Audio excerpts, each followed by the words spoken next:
3 perguntas, certo? Do auditório. Então, eu não sei se os meninos já estão aí com o microfone para as perguntas. Cadê o pessoal do seminário?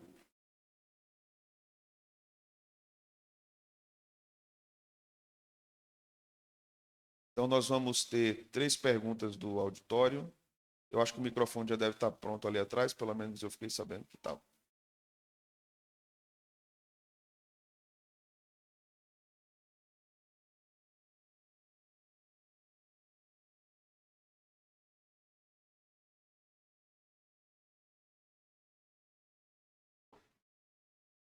Deixa o pessoal chegar, porque senão o pessoal vai perder, né?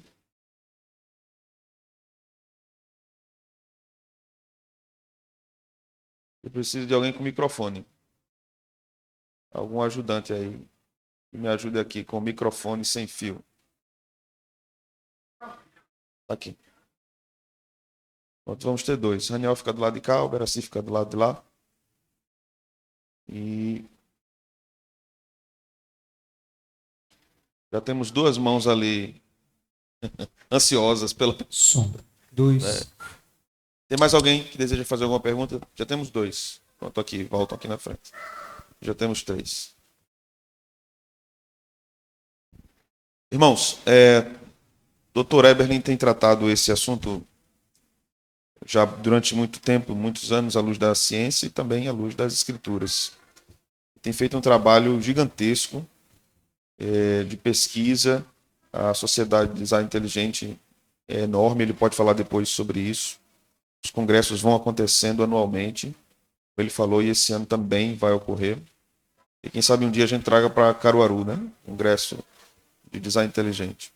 Mas quando nós falamos a respeito desse assunto, há muitas questões que são levantadas que possivelmente não são contempladas numa palestra de 1 hora e meia, e que são interessantes de se refletir, né? Então eu vou começar com uma pergunta aqui que mandaram para mim hoje pela manhã, para o Dr. Eberlin responder. Dentro de uma perspectiva que considera a Terra jovem, como pode-se explicar a luz das estrelas que tem bilhões de anos, conforme comprovado pela ciência através da medição de distância e velocidade? Como é possível ainda estarmos vendo a luz das estrelas que desapareceu há milhões de anos, ou bilhões de anos?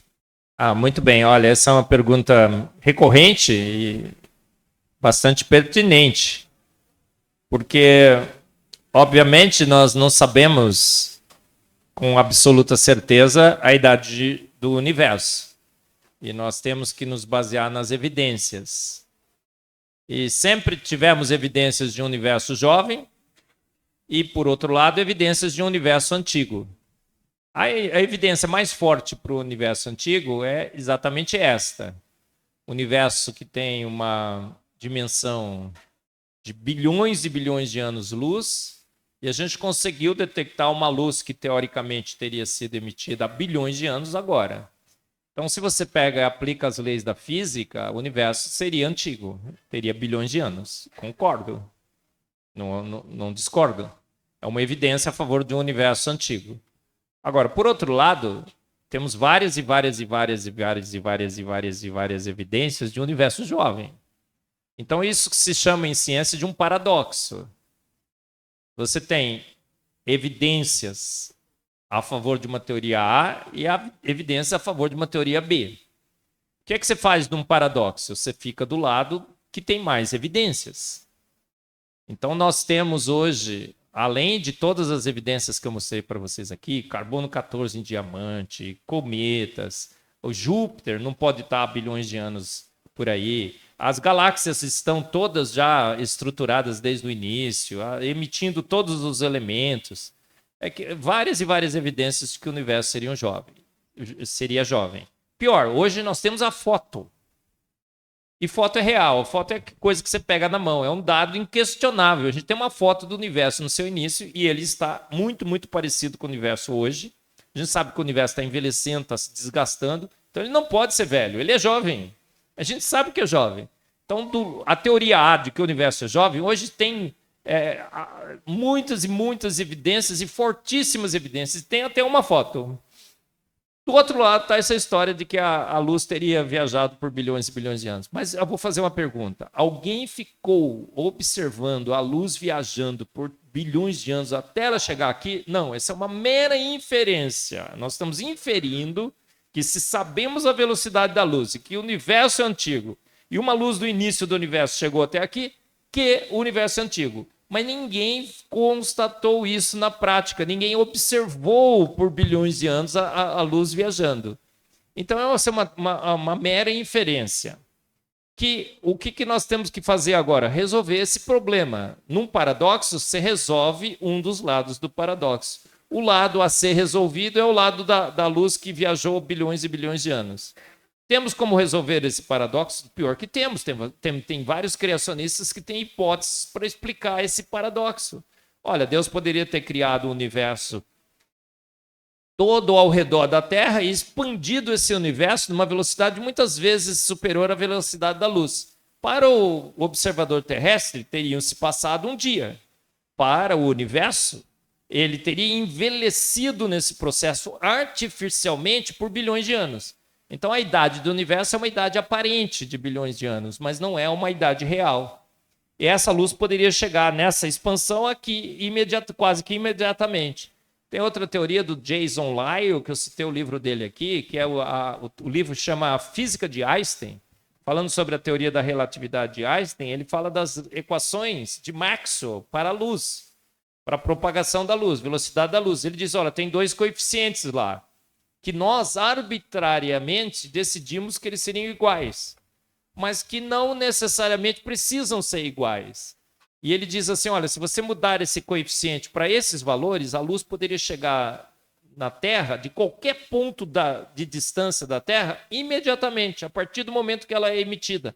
Tchum, ela chega aqui. Apenas mudando os coeficientes da equação de Maxwell. Deus pode ter acertado os coeficientes da equação de Maxwell para que a luz chegue aqui imediatamente na Terra, de qualquer ponto do universo, para que a gente pudesse observar o universo. Então foi um truque que Deus fez com as equações de Maxwell. Ele advoga essa tese. Tem como comprovar? Não tem, mas é uma boa hipótese. Então Deus pode ter feito o universo observável em tempo real.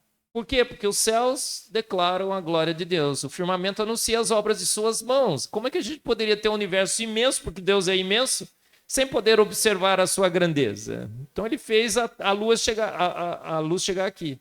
Eu entendo que, na realidade, Deus deve ter agido de uma forma sobrenatural. Ele usou as suas virtudes para fazer com que a luz chegasse aqui. E que a gente nunca vai conseguir explicar com forças naturais, com processos físicos, com equações físicas. Aí é uma questão que a gente vai ter que chegar para Deus e perguntar, olha, Deus, a gente descobriu que o universo era jovem. Como é que o senhor fez a luz chegar aqui? Só isso. Bem, acho que foi aqui do meu lado direito, que foi a primeira mão que se levantou. Cadê tu, varão, que levantasse a mão? Bem, irmão, diga seu nome aí pra gente, faça sua pergunta. Boa noite a todos. Meu nome é Basílio, sou biólogo criacionista da Terra Jovem. Glória a Deus. Glória, amém! Amém! Graças a Deus e diretamente por influência do nosso amigo Adalto Lourenço, né? Já esteve aqui em Caruaru também, e gostaria de colocar uma consideração e uma pergunta, né? Uma consideração sobre a questão de espécies, que é um conceito muito relativo, né? Que já antigamente se colocou que espécie é quando se cruzam não gera descendente fértil, como o cavalo, o jumento.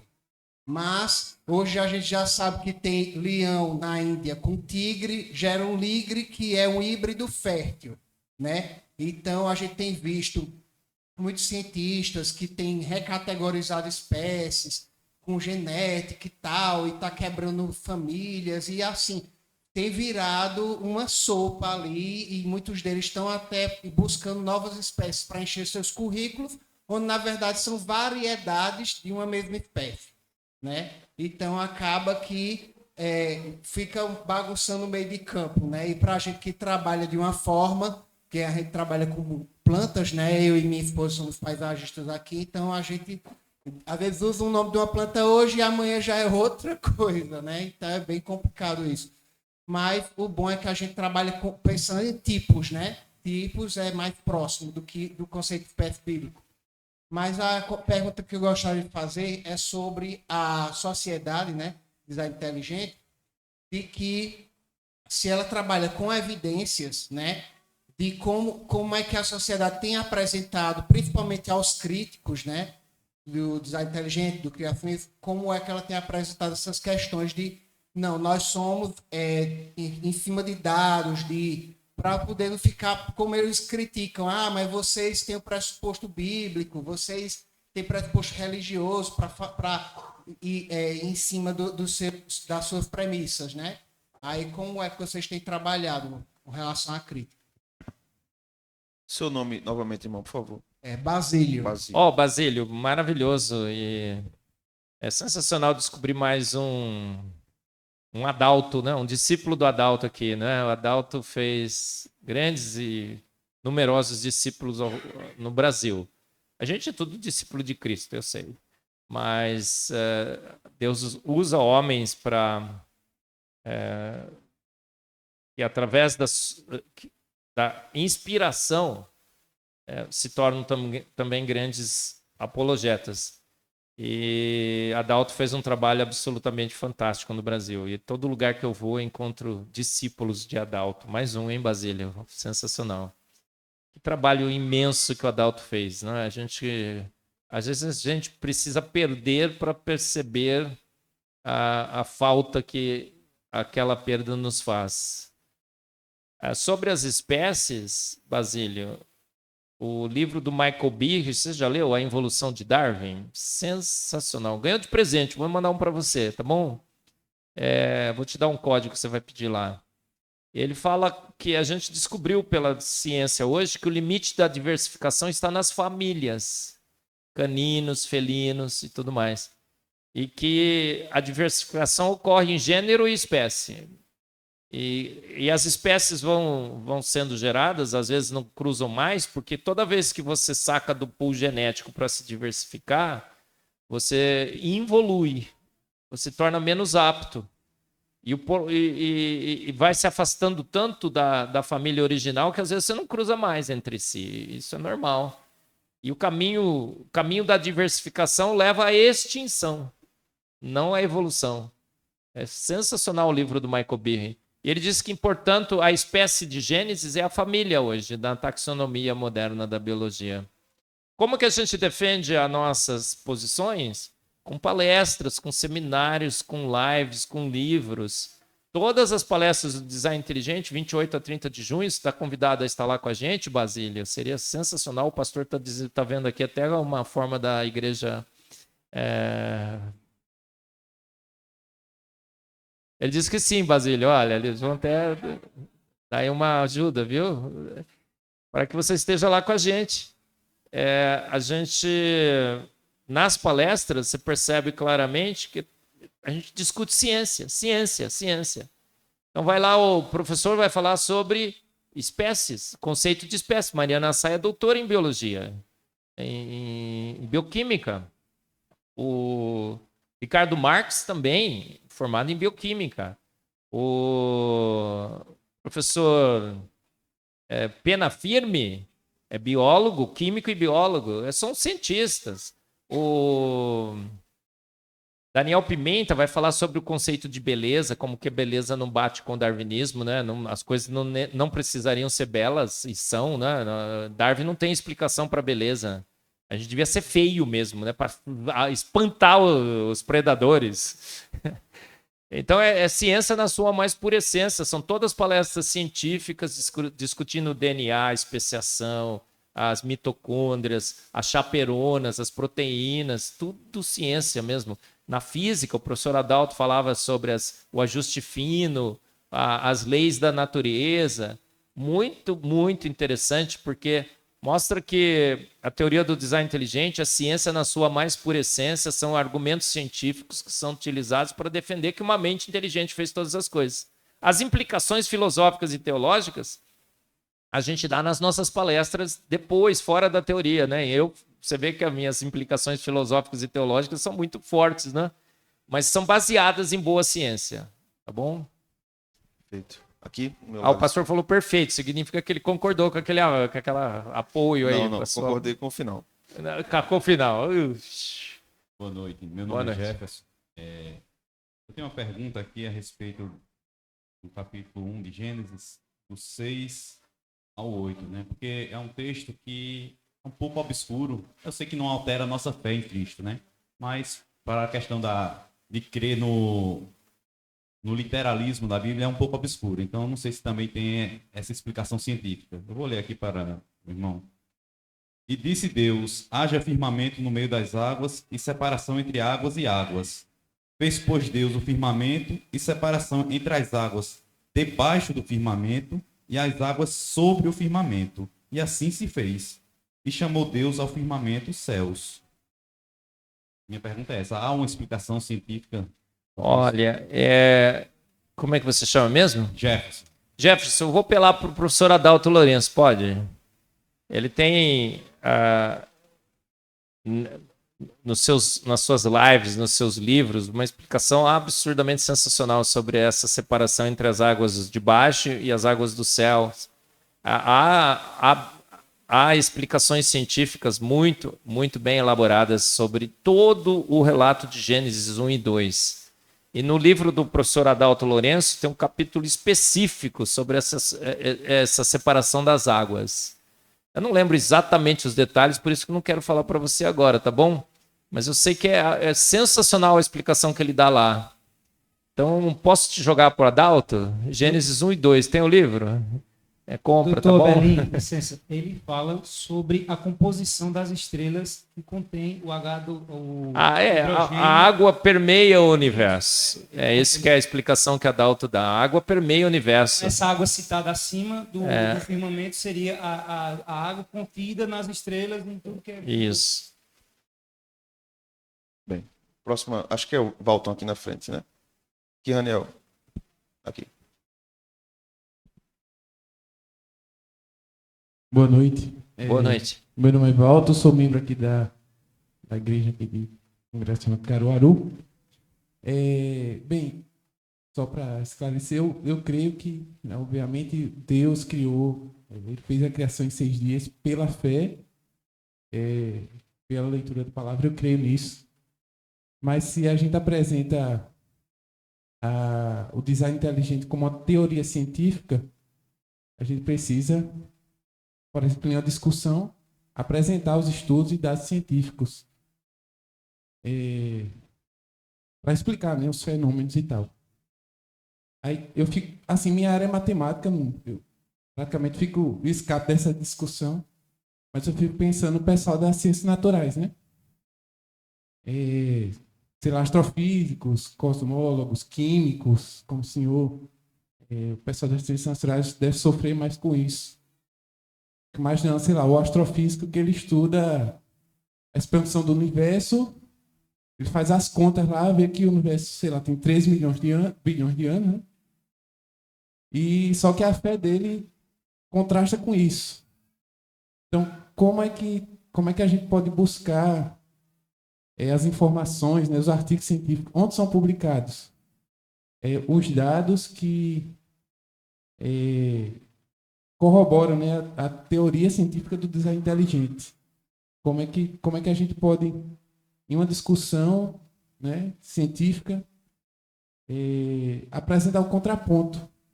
Porque, às vezes eu entendo assim que, até por questões ideológicas, por questões de ego, essa teoria ela é descartada por grande maioria da comunidade científica.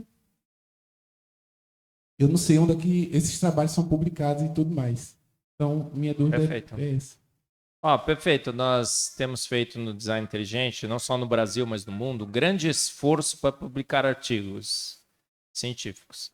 Obviamente, toda a comunidade científica ela detesta o design inteligente. E a partir do momento que ela percebe em qualquer artigo, qualquer evidência de design inteligente, ela nega. Teve um artigo emblemático de uns chineses que publicaram sobre o mecanismo da mão humana. E no final, publicou na Nature. E no final eles colocaram assim, poxa, tudo isso que a gente está demonstrando aqui é evidências de um criador. Não sei se você acompanhou isso. O artigo foi publicado e passou 2 dias, veio uma reação imediata de toda a comunidade científica dizendo que o artigo precisava ser retirado, retratado, despublicado.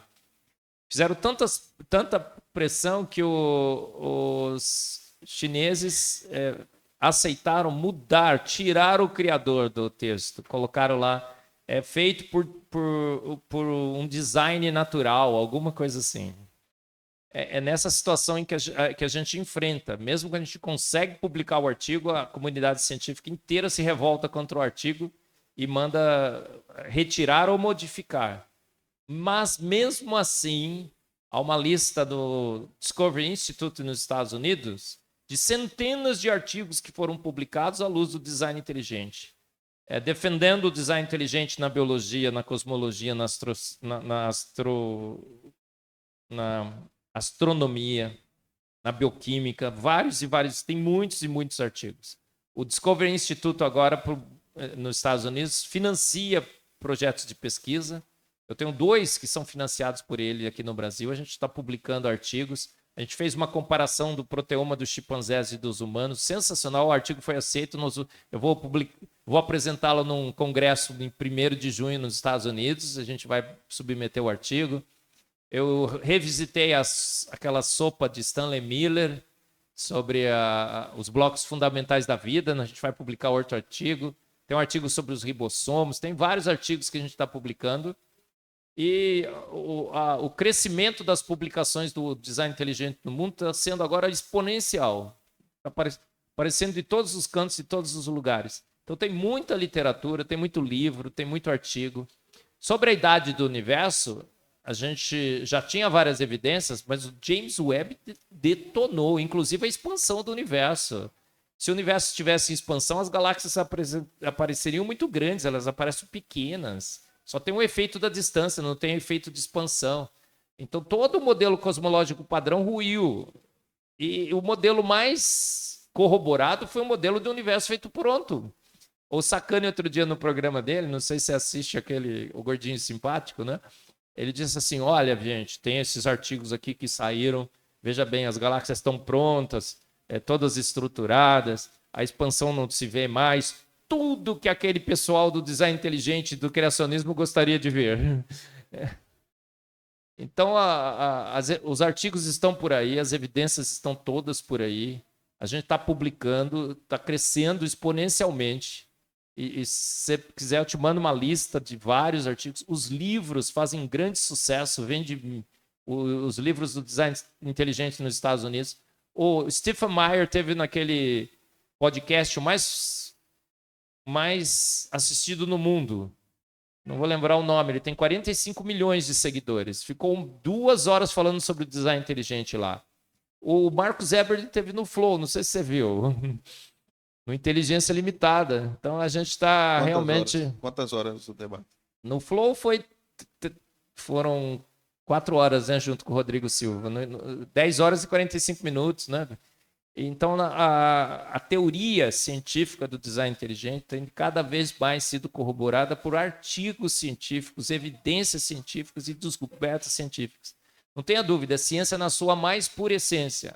Não é gosto, não é achismo, eu acho, não, é ciência. A gente está baseado 100% em ciência.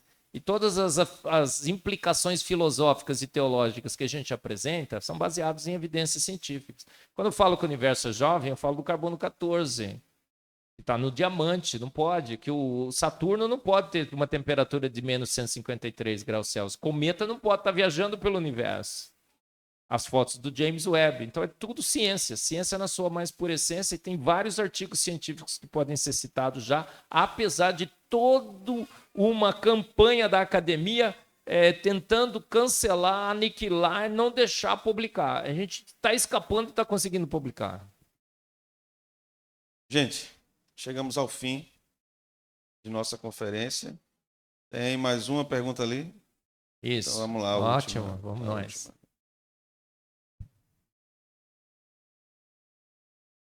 Meu nome é Débora Pereira. Eu tenho uma pergunta sobre o design inteligente. Já faz uns 8 anos que eu conheci sobre essa teoria. Inclusive, o senhor estava nessa reportagem, junto com o Michael B. Eu conheci pela primeira vez vocês.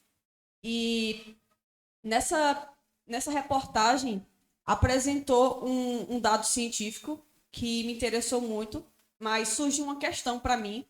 Essa pergunta ela permeia por mim já tem um bom tempo, que eu queria saber sobre o seu conhecimento sobre essa pesquisa, que eles tratam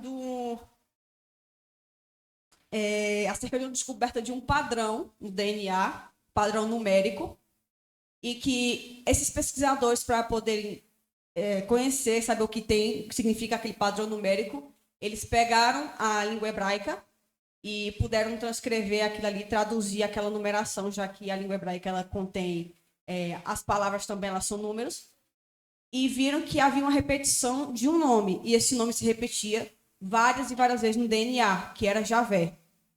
Aí eu queria saber se o senhor pudesse explicar um pouco sobre como eles fizeram isso, se tem registros científicos sobre isso, artigos e livros.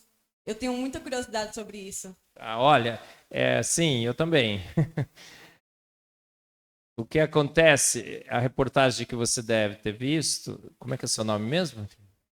Débora, foi a que saiu no Domingo Espetacular. Foi espetacular aquela reportagem, porque foi vista ao vivo por 4 milhões de brasileiros. E depois na internet a gente já estima aí mais uns 10 milhões. Muitos viram aquela reportagem. E a reportagem falava sobre a criação do Discovery Mackenzie, várias e várias evidências. Essa aí do Javé, no DNA, não é uma evidência que o design inteligente usa. Eu também fiquei surpreso ao ver. Foi o repórter que colocou, tá? Por conta dele. E eu fui pesquisar e não há nenhuma publicação científica que mostre essa repetição. Parece que tem algumas evidências, inclusive, que ela possa existir, mas não tem um artigo científico que corrobore essa repetição.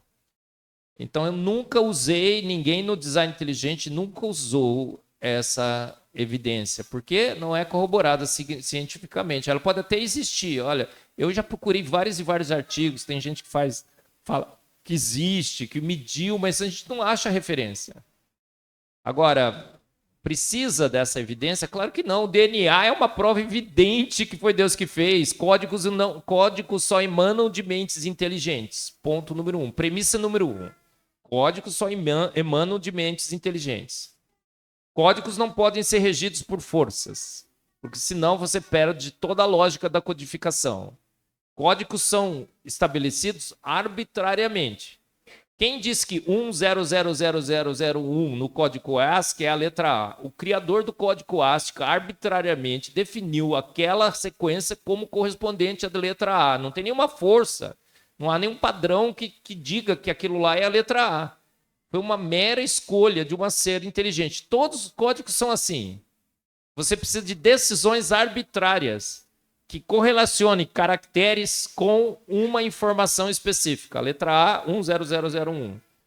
Então, códigos só emanam de mentes inteligentes, não tem como você escapar disso. Códigos não podem ser estabelecidos por forças naturais. E o código do DNA é o melhor de todos os códigos. Ele é o mais econômico, é o que melhor armazena informação. Outro dia eu estava no IPT lá em São Paulo. Eles estão usando agora o DNA para armazenar informação. E ele disse, sensacional, é o método mais eficiente. Aí eu disse, claro, é o método, é o melhor de todos os métodos. Ele disse, olha, inclusive, né, evoluiu ao longo de milhões e milhões de anos. Códigos não evoluem. O Francis Crick disse que o código do DNA foi um frozen accident. Eles mesmo admitem que aquilo lá foi estabelecido e congelou na vida, porque código tem que ser congelado. Imagina uma mutação no código ASCII, destrói o código ASCII. E o pior, o código não é só um código, ele tem vários e vários códigos embutidos em si mesmo. É o splicing alternativo, o overlapping genético. Então não precisa dessa sequência estar lá, a gente já tem evidência demais no DNA que foi Deus que fez, tá? E aquilo lá foi uma... O repórter, obviamente, né, queria tornar a entrevista mais interessante e até tornou, chamou muita atenção, mas não se encontra evidências na literatura. Às vezes as pessoas falam, professor, tem uma proteína que tem uma forma de cruz. Já viu essa? Olha, por que você não usa essa evidência? Porque formas acidentalmente podem ser formadas. Não é necessariamente uma evidência que linke com Deus. Deus pode ter feito uma proteína com forma de cruz, mas ela pode ter, são mais de 5 milhões de proteínas conhecidas, acidentalmente ter uma forma de cruz. Então, no design inteligente, a gente seleciona muito bem as nossas evidências. Quando elas são fortemente corroboradas por ciência, a gente usa. Se não são, a gente não usa, tá bom? Amém, gente? A gente precisa terminar, tá? Infelizmente, porque já está na hora e o palestrante precisa comer, né? Aí eu posso ficar aqui, não deve estar aqui, ele está terminando. Brincadeira, gente. Eu quero chamar o pessoal da CPAD, eles têm aqui uma palavra a dar também, e eles vão fazer o sorteio do kit de livros, né? No ano que vem nós vamos voltar com a nossa conferência teológica, espero tê-los aqui. Vocês gostaram da conferência desse ano? Tem, coisa boa. Então a gente vai chamar a CPAD, depois a gente vai orar, e a gente vai tirar uma foto, tá? Para fazer uma selfie daqui para lá com o Dr. Eberlin, para a gente guardar de lembrança esses 2 dias com ele. Cadê o pessoal da CPAD?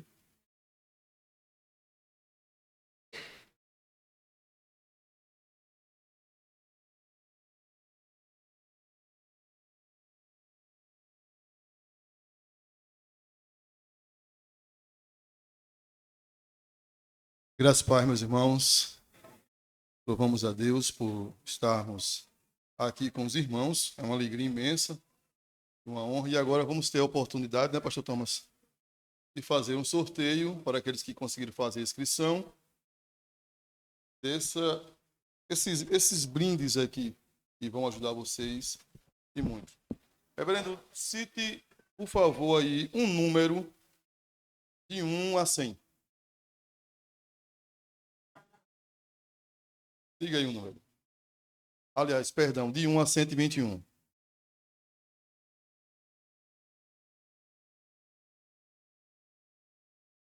Raniel Teixeira.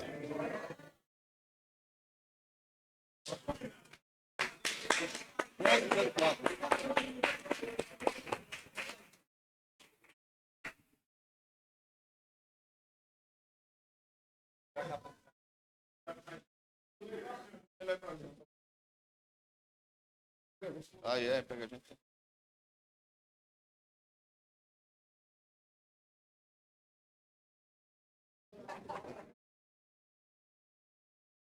Minuto de fama de Raniel.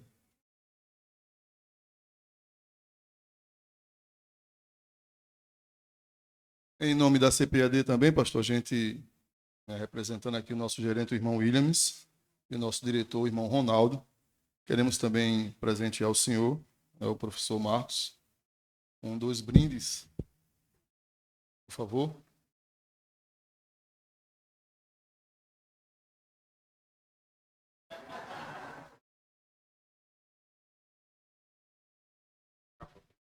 Isso é uma coisa que o pastor não gosta, né? O pastor não gosta.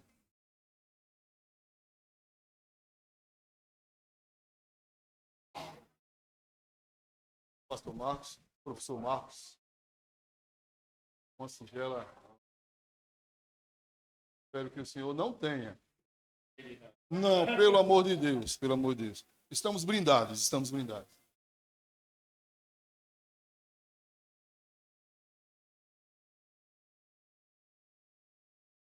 Muito bem. Gente, vamos ficar de pé, vamos orar. Quero... Reportagem do meu Instagram. Pode. Pessoal, eu vou fazer uma reportagem no meu Instagram com todos vocês, pode? Então eu vou fazer assim, olha, estou aqui na primeira congregacional de Caruaru, falando sobre design inteligente, e depois de todas as palestras vou fazer uma pergunta para o pessoal. Evoluímos ou fomos planejados? Isso, tá bom? Aí vocês levantam a mão e falam, ei, tá, faz uma graça, tá bom? Então vamos lá, peraí. Eu vou começar aqui. Olha lá, aqui, ó. Olá, pessoal. Estou aqui na primeira congregacional de Caruaru, falando sobre o design inteligente. Foram 2 noites, sexta-feira, sábado, uma imersão no design inteligente. Depois dessa imersão, eu quero fazer uma pergunta para todo mundo aqui. Pessoal, vocês evoluíram ou foram planejados?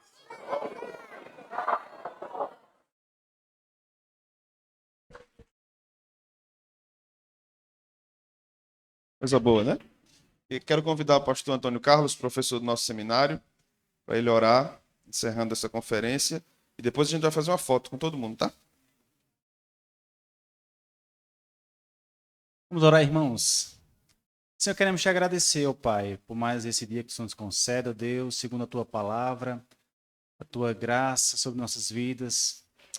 Ó Deus, se renovado nessa manhã, Senhor, e te agradecemos por essa conferência que se deu na noite de ontem e de hoje.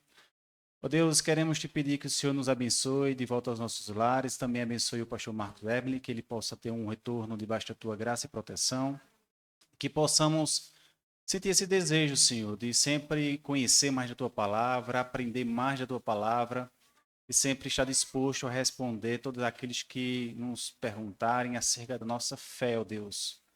Ó Deus, nos abençoe, em nome de Jesus, amém.